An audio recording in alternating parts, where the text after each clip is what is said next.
Assalamu alaikum wa rahmatullahi ta'ala wa barakatuhu. ‘Yan uwana barkanmu da warhaka, barkanmu da sake saduwa da ku a daidai wannan lokacin. Yana da wannan sanarwa ne a gare ku ‘yan uwana akan wannan channel ɗin namu mai suna Isa M Rasta TV.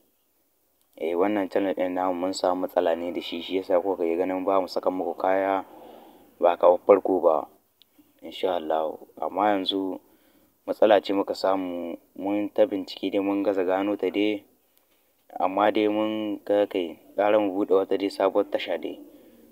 Za ku iya biyo mu akan wannan channel ɗin gashi nan namu mai suna Halu Hamza TV.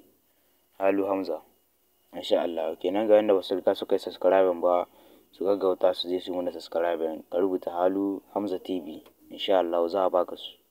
Mun gode. Ku je ku danna mana subscribing sannan ku danna mana alamar ƙararrawa. Da zarar mun ɗaura sabon shiri insha Allah zai zo gare ku. Halu Hamza TV insha Allah muna tare da ku masoya.